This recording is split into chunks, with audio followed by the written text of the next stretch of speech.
Hey everybody, in this lecture we're going to start talking about the movie maker D.W. Griffith. Like most of the people we've talked about in the lecture, Larry May is interested in Griffith because he highlights some aspect of the transition from a Victorian America to a modern America. Now in the particular with Griffith, we're interested in him because he reflected some of the resistance to this transition. Griffith wasn't happy about it. And in some of his movies, particularly his most famous movie, Birth of a Nation, we see this attempt to reassert Victorian values into a 20th century America. And that's why he's so interesting for me and why we're going to talk about him in this class. So let's get into some material. The first thing we're talking about is some of the advances in the technology of movies. We're now starting to get into the teens and talking about movies. And one of the big innovations, it almost wasn't even really technical. It was more a new understanding of what the audience was willing to put up with. See, from the very beginning of silent movies, one of the big obstacles to be overcome was running time. Movies in the beginning were very short. A more contemporary example of a similar kind of issue was bandwidth. When I was in college and first starting to play with the internet, you could watch some live video over the internet, but it would take a long time to load, or it would pause and it was really grainy. Now everybody knew sometime into the future you would be able to watch video over the internet and it would look just like TV. You knew it was coming, but it wasn't there yet.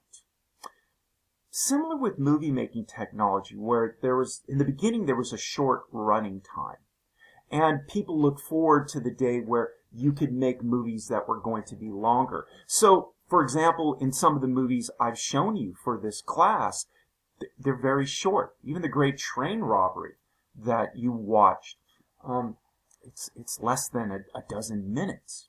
And so movie makers wanted to, or at least some of them, wanted to make longer movies, but in the beginning they didn't know how to do it. Well, the big advance came when some movie makers realized you could use multiple reels to show the same movie. And so these multi-reel films, the way it would work was you would put on the first reel onto the projector, you would show that, and then after the first reel was done, there would be a pause. You take the empty reel off, you'd put on the second reel to continue the movie, spool it through the projector, and it would start running again, and the audience would pick up where they left off. This was the big innovation. It wasn't, new technology per se. What it was a realization is that, we could show part of it, pause for a minute or two, and then just start right back up again. After all, there was a long tradition in live theater of having intermissions where you would pause the play and then come back and start it again. And so this enabled virtually an unlimited running time for movies now, because movies could now be 2 reels or 3 reels or 4 reels. In fact, eventually, movie theaters started to sync up 2 projectors. And as one ran out, there would be some sort of quick, brief little marker, often a circle with an X through it, that would tell the projectionist to start the second projector. And they were synced up so that as one ran out, the other would start, and the audience wouldn't even really notice this. If you've seen Quentin Tarantino's movie Inglourious Basterds, you see how they could sync this up in there and how these markers were done for projectionists. Now, what was so important about this longer running time is it really allowed for the possibility of greater artistic content, or at least that's how it was perceived. Early movies were short, and there was often something kind of sensational about it. Not necessarily extensive narratives, because how much of a story can you tell in 60 seconds? And so you would get things like Annie Oakley shooting a gun. You would get things like the final deciding round of a heavyweight boxing match. You would sometimes just get oddities. A really popular movie was of a dentist extracting a tooth from somebody. That was really popular. But notice that not a lot of storytelling that you get. But now that you could have longer running time, think of, for example, the possibility of showing Shakespeare in film form. You could do a whole Shakespeare play in this time. And so it became more intriguing. It opened up the possibility, at least within the movie industry, of the prospects of greater artistic ambition with these movies. Now, this leads into something that we were talking about at the end of our last lecture, about how the movie industry by the late aughts and beginning teens was starting to be becoming more interested in going after the middle class audience. Earlier in the history of silent films, there were enough people from the working class and enough poor people, enough immigrants, that the movie industry in the beginning didn't really feel like they had to cater to the middle class. The middle class didn't seem interested in movies, and movie makers were like, okay, we just won't really worry about those people. But as the market became saturated with the working class and the poor, and the movie industry desired to continue expanding, making more money, the prospects of going after the middle class became more appealing. And this is why they were receptive to some reformers' calls to creating new kinds of movies and changing the movie-going experience to more cater to the sensibilities of the middle class. Well, one aspect of this was the photoplay, this longer-running movie where you could maybe do more artistic things, tell stories, even tell stories with moral tales in them, stories of moral uplift embedded into these stories. So it was trying to make these movies more acceptable. They were also going to start changing the nature of theaters and the movie-going experience, and we'll talk about that in a later lecture. Okay. So we're beginning to see, by the late aughts and early teens, a slow trickle of the middle class coming in to see movies. And the thing about it was, once you started getting some of those people in, they were hooked. Movies are great. Movies have always been great. Okay, you might be watching some of the silent movies I'm giving you, and just maybe some of you are rolling your eyes.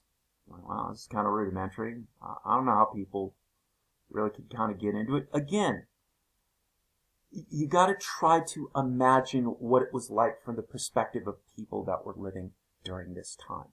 They haven't seen all the movies you've seen, right? They didn't have anything like this. So a movie like The Great Train Robbery, which, man, that movie has everything in it, right? That movie had shootouts and chases. There's a dance scene in the middle of that movie. There's mystery, there's intrigue. I mean, it's a great little movie, right? People dug it. Once you got one of those middle-class people into that theater, once you got them there and watching that, they often found themselves enjoying it. And the fear they had,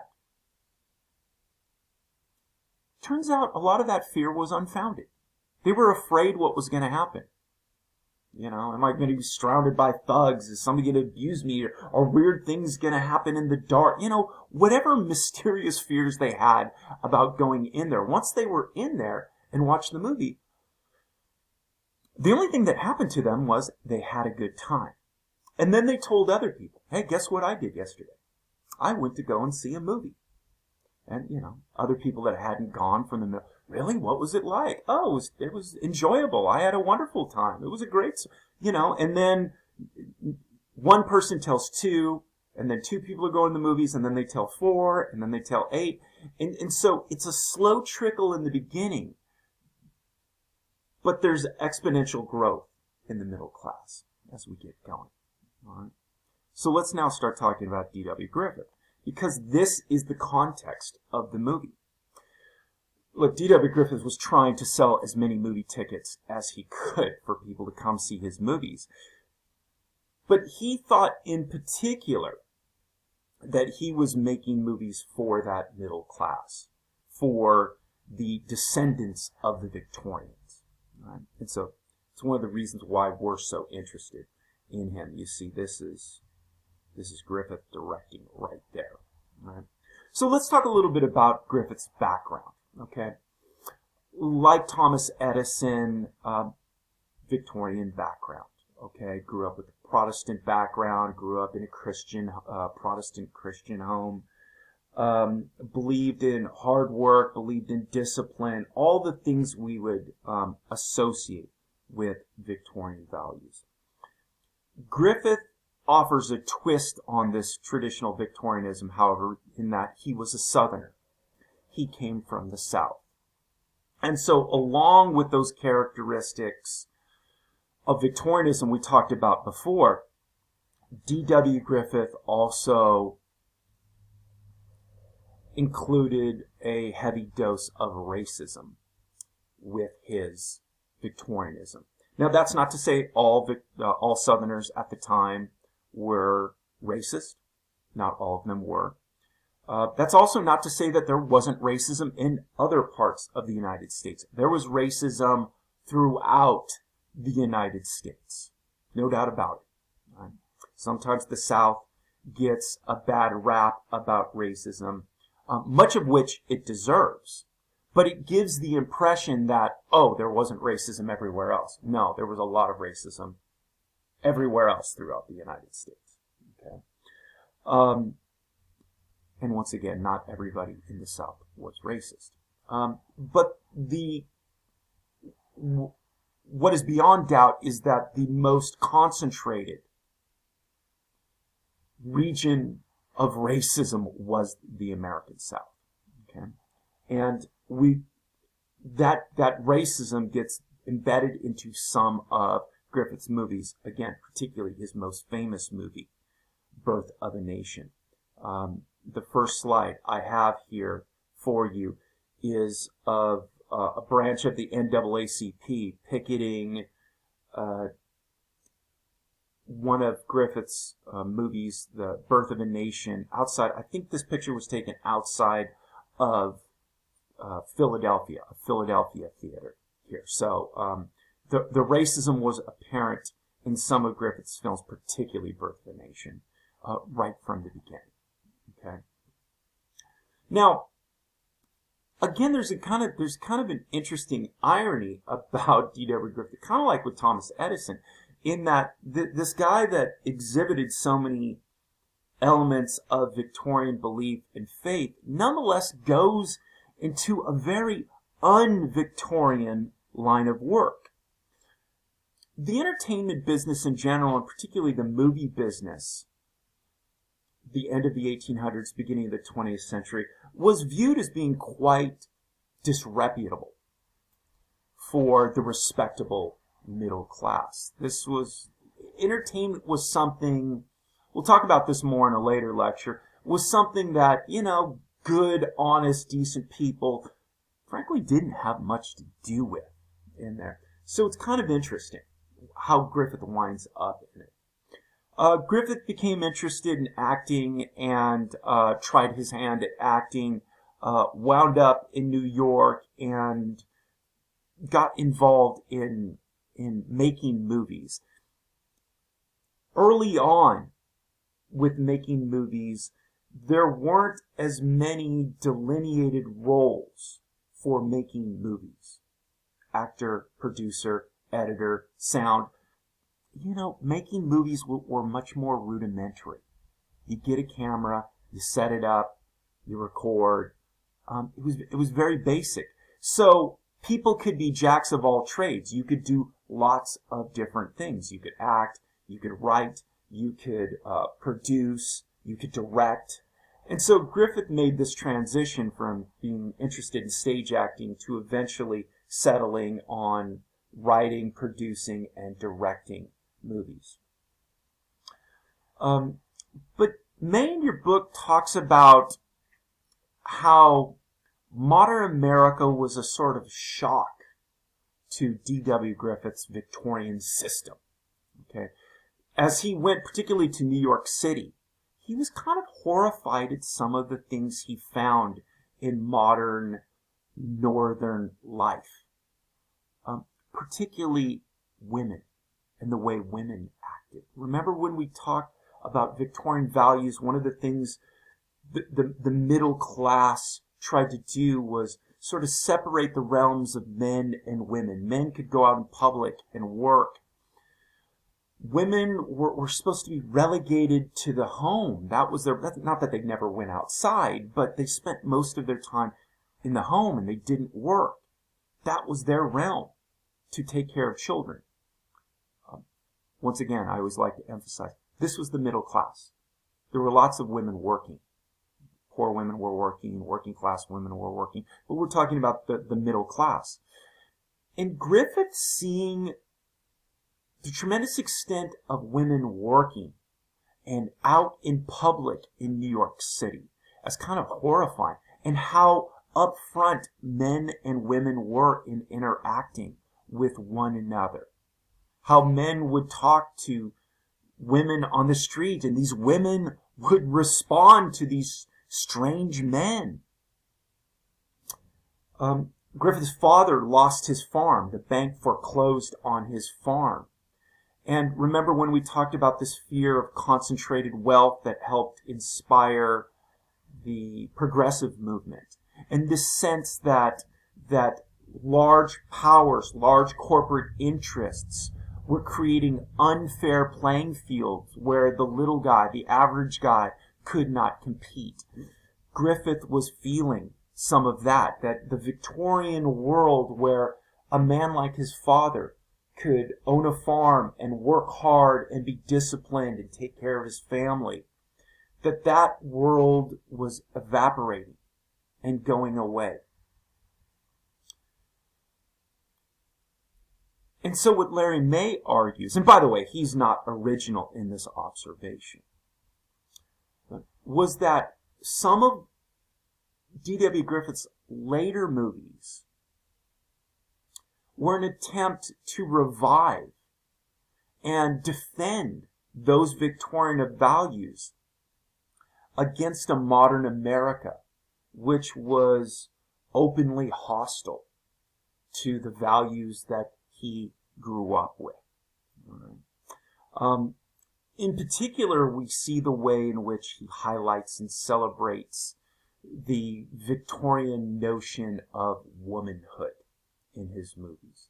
The actresses he liked to use for his movies they were pretty, but not voluptuous, not sexual. They were supposed to represent, he believed in his eyes, some sort of virginal ideal of true womanhood. His most famous, his favorite actress for his movies, Lillian Gish, the star of Birth of a Nation, is one of his examples. He loved her because Gish seemed to represent this idealized image of Victorian womanhood. Well, let's talk about Griffith's most famous movie, Birth of a Nation.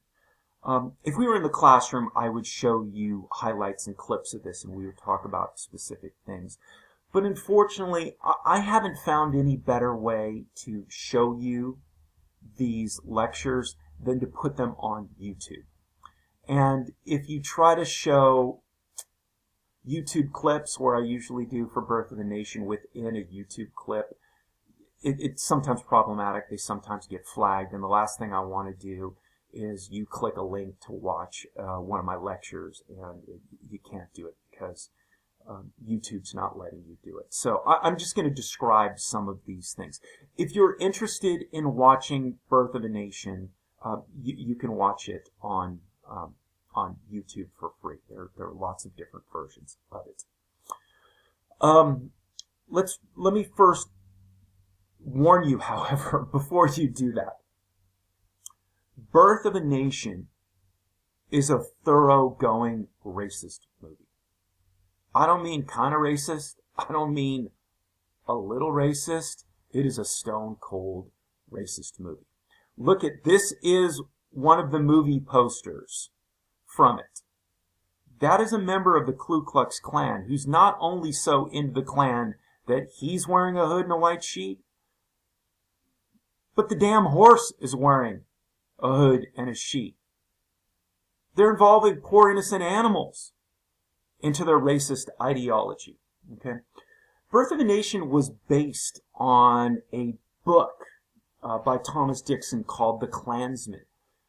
Birth of a Nation is the story of the lead up to the Civil War, and the creation of the Ku Klux Klan, all told from the perspective of the American South. So in other words, the story follows with everything was fine in the South. Everything was great. White masters were kind and benevolent. African Americans were happy, contented slaves who did not want to be free. Obviously, this is all nonsense and not historically accurate. And then the story of the Civil War, again, told from the perspective of the South, that the South was justified in the warfare. The South fought bravely, but they were sort of tricked into their defeat. And then finally, the humiliation of Reconstruction, and precisely what was humiliating about Reconstruction from the perspective of the South was that African Americans were freed.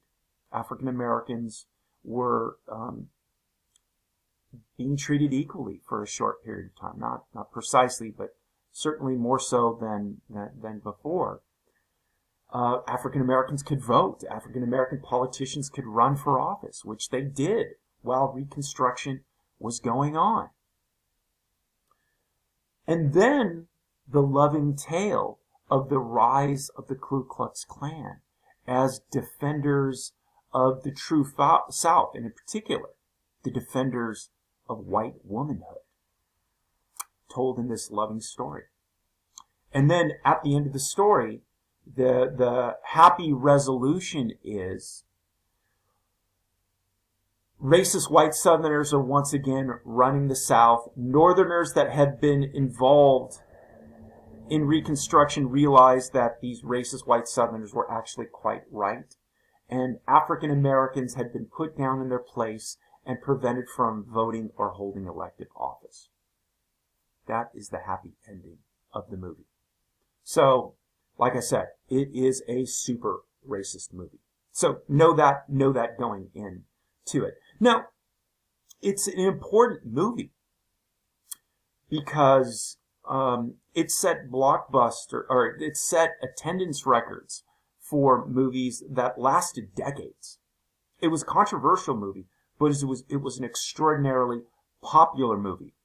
This, by the way, reflects some of the ingrained racism of America in the early 20th century. That this extraordinarily racist movie was also the most popular movie that in America, setting attendance records that lasted decades. Okay. It was an important movie also in the sense that D.W. Griffith was a very innovative movie maker. If you went to film school or if you go to film school, I suspect you will study some of the films of D.W. Griffith. There's another interesting irony about D.W. Griffith in that, on the one hand, in terms of his personal and political and social views, Griffith was very backwards looking. He was looking back to a Victorian America that was rapidly disappearing. Yet, on the other hand, in terms of his movie making and his movie making technique, he was looking far into the future. He was a tremendously innovative movie maker. That's why people study Griffith's movies when they're learning about the history of film in film school, because he was such an innovative maker. In particular, what Griffith was good at was seeing what other movie makers are doing and appreciating innovations that others were doing and then rapidly integrating them into his own movie making. He was this kind of like the sieve for what was going on, and he would apply them into his own movie making. All right. And so people watch this movie. If you're interested in the history of movies and want to fancy yourself as a kind of movie buff, then this is probably a movie you want to watch. It's just extraordinarily racist. Right? Very much helps us understand the time. Right?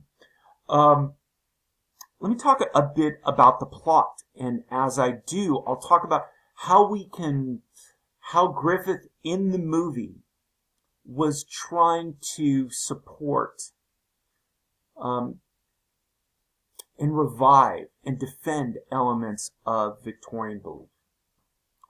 The movie is the story of two families with their intertwined fates. There is a northern family, the Stoneman family. The patriarch of the family, Austin Stoneman, was a Republican congressman. He would have been described as a radical Republican. He was one of the people, the movie begins on the eve before the Civil War. He was one of the people, the radical Republicans before the Civil War, that wanted to free African Americans. Now, one of the ways I've described Birth of a Nation is as a bizarro movie. And I mean that in a kind of literal sense. Bizarro is a character from the Superman universe. And Bizarro is the opposite of Superman. Superman's good, Bizarro is bad. Right? And everything is, Superman walks into a room and says, hi. Bizarro walks into a room and says, bye. Bizarro is the opposite of everything that Superman is. Birth of a Nation is a Bizarro movie because things are the opposite of what we would imagine. We would think of a congressman prior to the Civil War who was trying to abolish slavery as a good person, as a person doing the right thing. But in D.W. Griffith's Bizarro movie, Austin Stoneman, the radical Republican that wanted to abolish slavery, is a bad guy. He's a bad guy. But Austin Stoneman has a daughter. He's a widower. He has a daughter, Elsie. She is the heroine of the movie. She is the representation of white Victorian virginal womanhood. Okay? She's going to become the love interest. Then there is a southern family, the Camerons, and they live in South Carolina. Now, some of the Stoneman boys went to prep school with some of the Cameron boys. So some of the boys in the family know each other. And the movie begins with some of the Camerons going down, some of the Stonemans from the north going down to visit the Camerons in South Carolina. In this representation of Southern life during slavery, Griffith paints a benign picture of slavery. Happy slaves, benevolent masters treating them well. All nonsense. Slavery was a brutal, cruel, inhumane system. And so this attempt to whitewash slavery is total nonsense. But this is what later generations of Southerners came to believe that slavery wasn't that bad. Where do people get this idea slavery wasn't that bad? From representations like D.W. Griffith's and Birth of a Nation. Well, some of the Cameron boys start to like some of the Stoneman girls, and some of the Stoneman boys start to like the Cameron girls. And what we see, what Griffith is leading up to, is this idea that these two families are going to become one family as they marry each other, or at least some of the members marry each other. Okay. The oldest of the Cameron boys, Ben Cameron, spoiler alert, this is the guy that's going to create the Ku Klux Klan in the story. Ben Cameron falls in love with Elsie, that I just described, the representation of white virginal womanhood. Well, alas, this combining of families is put aside because the Civil War starts. The Stoneman boys side with the North, the Cameron boys side with the South, and the nation goes to war. There's one of the things that was really popular about the movie was just tremendous epic battle scenes for the time, unlike anything that had been done in movies to that point. By the way, along with warning you about the tremendous racism of this movie, I should also warn you that it's a 3-hour movie. So if you do want to watch this movie, make sure you have some free time set aside before you try to watch it. There's even a scene where a Stoneman boy and a Cameron boy literally die in each other's arms on the field of battle. Okay. Well, the North wins the war, the South loses the war. Ben Cameron is wounded in the war, and Elsie, who volunteered as a nurse in a prison hospital, sees Ben Cameron, and he had been carrying around a picture of her because he saw a picture of her that one of the Stoneman boys had, and he immediately fell in love with her. So all during the war, he had been carrying a picture of her, and then he looks up from his sick bed and sees her and then shows her, and then they fall in love. After the war, she stays down there during Reconstruction while Northern troops continue to occupy the South to make sure that African Americans were allowed to participate more in society and allowed to vote and run for political office, that they were integrated into Southern society. We see various things in the storytelling that goes on that shows that Griffith is trying to emphasize those old Victorian values. The representation of Elsie is a representation of Victorian womanhood. There's a scene in which a battle starts out on the street in South Carolina and then leads into the Cameron home. Black African-American troops, directed by a white officer, start destroying the interior of the Cameron home. Griffith is showing this about what the threat racial integration is to the Victorian home. Not just the battle on the field, but literally to the home itself. Okay. We see the threat that African Americans pose to white life in the South, and the idea throughout the United States as there's more racial integration. Griffith makes it clear that this is a threat, what he believes to be, that the integration was a threat. Okay. Eventually, a mixed-race politician winds up kidnapping Elsie, a Stoneman girl, and also a Cameron girl, because Elsie rebuffed his advances on her. The Ku Klux Klan has been revived. Ben Cameron creates the Ku Klux Klan to defend old ways of life against African Americans and these newer ways of life. Now that his daughter has been kidnapped, Austin Stoneman is now horrified and regretting what he had done to work to freeing African Americans.